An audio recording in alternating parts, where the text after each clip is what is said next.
தென்கொரியாவில் நேற்று காலை ஏற்பட்ட விமான விபத்தில் 179 பேர் பலியாகினர். விமானத்திலிருந்து 2 பேர் மட்டும் உயிருடன் மீட்கப்பட்டுள்ளனர். அவர்களின் தற்போதைய நிலை தெரியவில்லை என்றும், விமானத்தின் கருப்பு பெட்டி கண்டெடுக்கப்பட்டுள்ளதால் விபத்துக்கான காரணம் விரைவில் தெரியவரும் என்றும் தெரிவிக்கப்பட்டுள்ளது. தென்கொரிய தலைநகர் சியோலுக்கு தெற்கே 290 கிலோமீட்டர் தொலைவில் முபான் நகரில் உள்ள விமான நிலையத்தில் ஜேஜு ஏர் பாசஞ்சர் நிறுவனத்திற்கு சொந்தமான விமானம் ஒன்று உள்ளூர் நேரப்படி நேற்று காலை 9:03 மணியளவில் 181 பேருடன் தரையிறங்கியது. அப்போது விமானம் எதிர்பாரா விதமாக ஓடு பாதையில் இருந்து விலகி சுற்றுச்சுவரில் மோதி வெடித்தது. இந்த விபத்தில் 179 பேர் பரிதாபமாக உயிரிழந்தனர். ஒரு பயணி மற்றும் ஒரு விமான சிப்பந்தி என 2 பேர் மட்டுமே உயிருடன் மீட்கப்பட்டனர். இதுவரை 82 பேரின் உடல்கள் அடையாளம் காணப்பட்டுள்ளதாகவும், எஞ்சிய உடல்களையும் அடையாளம் காணும் பணி தீவிரமாக நடைபெற்று வருவதாகவும் தெரிவிக்கப்பட்டுள்ளது. விமான விபத்துக்கான காரணம் என்னவென்று உறுதி செய்யப்படவில்லை. பிரேக் சரியாக செயல்படாததால் இந்த விபத்து நடந்திருக்கலாம் என்று முதற்கட்ட தகவல்கள் தெரிவிக்கின்றன. இது ஒரு புறம் இருக்க, விமானத்தின் மீது பறவை மோதி விபத்து நிகழ்ந்திருக்க வாய்ப்புள்ளதாகவும் நிபுணர்கள் தெரிவித்துள்ளனர். இந்நிலையில் விமானத்தின் கருப்பு பெட்டி கண்டெடுக்கப்பட்டுள்ளது. விமான காக்பிட் ரெக்கார்டரும் கண்டெடுக்கப்பட்டுள்ளது. இவற்றை முறையான ஆய்வுக்கு உட்படுத்திய பின்னரே விபத்துக்கான காரணம் உறுதி செய்யப்படும். தென்கொரியாவில் உள்ள முபான் விமான நிலையத்தில் நடந்த பயங்கர விமான விபத்துக்கு பிரதமர் டதஸ்ரீ அன்வார் இப்ராஹிம் தமது இரங்கலை தெரிவித்துள்ளார். விமான விபத்தில் உயிரிழந்தவர்களின் குடும்பத்தினர் மற்றும் அன்புக்குரியவர்களுக்கு ஆழ்ந்த இரங்கலை தெரிவித்துக் கொள்வதாக அவர் தமது முகநூல் பதிவில் தெரிவித்துள்ளார். இந்த கடினமான நேரத்தில் தென்கொரியா மற்றும் தாய்லாந்து மக்களுக்கு மலேசியாவின் ஆதரவையும் அவர் வழங்கினார். நம்மில் பலர் அன்பானவர்களுடன் புதிய ஆண்டை பற்றி சிந்திக்கும் நேரத்தில் வாழ்க்கை எத்தனை பலவீனமானது என்பதை இது நமக்கு நினைவூட்டுகிறது என்றும், நம்மை சுற்றி உள்ளவர்களை மதிக்க சிறிது நேரம் ஒதுக்குவோம் என்றும் அவர் பதிவிட்டுள்ளார்.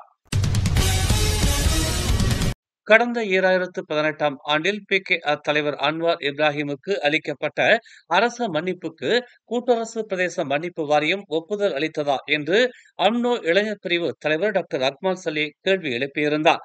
இதற்கு கண்டனம் தெரிவித்த PKR இளைஞர் பகுதியின் தலைவர் அடாம் அட்லி அக்கூற்றை அக்மால் மீட்டுக் கொள்ள வேண்டும் என்று நேற்று வலியுறுத்தியுள்ளார்.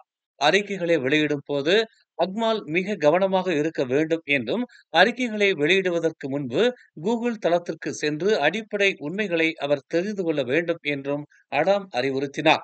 முறையான பரிசீலனைக்கு பிறகே அன்வாருக்கு மன்னிப்பு வழங்கப்பட்டது. கூட்டரசு அரசமைப்பு சட்டத்தின் 42வது பிரிவின்படி அவரின் விண்ணப்பம் கருத்தில் கொள்ளப்பட்டதும் அதில் அடங்கும் என்று அடாம் அட்லி குறிப்பிட்டார். உலகிலேயே மிகப்பெரிய நிமிட்ஸ் வகை விமானம் தாங்கி கப்பலான அமெரிக்க கடற்படையின் USS கார்ல் வின்சன் நேற்று ஞாயிற்றுக்கிழமை மலேசிய துறைமுகத்தில் நங்கூரமிட்டது. அமெரிக்காவின் மற்றொரு விமானம் தாங்கி கப்பலான USS ஆப்ரஹாம் லிங்கன் மலேசிய துறைமுகத்தில் நங்கூரமிட்ட ஒரு மாதத்திற்கு பிறகு இந்த USS கார்ல் வின்சன் கோலக்கிழான் துறைமுகத்தை வந்தடைந்தது. மெர்சிங் ஜலான் ஜெலுவாங் ககாங் சாலை கிலோமீட்டர் 26இல் புதர்களில் காணப்பட்ட கார் ஒன்றில் ஆண் ஒருவரின் சடலம் கண்டுபிடிக்கப்பட்டதை போலீசார் உறுதிப்படுத்தினர். மெர்சிங் காவல்துறை தலைவர் அப்துல் ரசாக் அப்துல்லா சானியின் கூற்றுப்படி, பாதிக்கப்பட்ட 28 வயதான நபர் கழுத்தில் காயங்களுடன் கருப்பு நிற புரோட்டான் வாஜாவில் முழுமையான உடையில் காணப்பட்டதாக தெரிவித்தார். நேற்று முன்தினம் பிற்பகல் 1:50 மணியளவில் கார் கண்டுபிடிக்கப்பட்டதும் பொதுமக்களிடமிருந்து போலீசாருக்கு தொலைபேசி அழைப்பு வந்ததாக அவர் கூறினார். சேகரிக்கப்பட்ட தகவல்களின் அடிப்படையில் சிறப்பு புலனாய்வு குழு நேற்று அதிகாலை 4:30 மணியளவில் வழக்கில் தொடர்புடையதாக சந்தேகிக்கப்படும் ஒரு ஆண் மற்றும் ஒரு பெண்ணை கைது செய்ததாக அவர் ஒரு அறிக்கையில் கூறினார். இதனை அடுத்து 33 மற்றும் 35 வயதுடைய இருவரும் 7 நாட்கள் விளக்கமறியலில் வைக்கப்பட்டுள்ளனர்.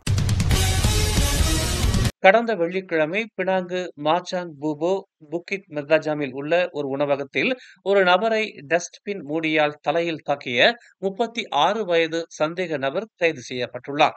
வெள்ளிக்கிழமை அதிகாலை 2:45 மணியளவில் நிகழ்ந்த இந்த சம்பவம் தொடர்பான வீடியோ வைரலானதை அடுத்து அவர் கைது செய்யப்பட்டதாக செபராங் பிராய் தெங்கா மாவட்ட காவல்துறை தலைவர் உதவி ஆணையர் ஹெல்மி அரிஸ் மேற்கோள் காட்டினார். இது தொடர்பாக விசாரணை நடைபெற்று வருவதாக அவர் கூறினார். மேலும் செய்திகளை தெரிந்து கொள்ள தமிழ் மலர் நாளிதழை பாருங்கள். உடனுக்குடன் செய்திகளை தெரிந்து கொள்ள தமிழ் மலர் இணையதளம், தமிழ் மலர் செயலி மற்றும் மலர் டிவி யூடியூப் சேனலை வலம் வாருங்கள். எங்களோடு இணைந்திருக்க மலர் டிவியை பதிவு செய்து கொள்ளுங்கள். உறவுகள் மகிழ்ந்திட விருப்பம் மற்றும் பகிர்வு சேவையை சொடுக்கிடுங்கள்.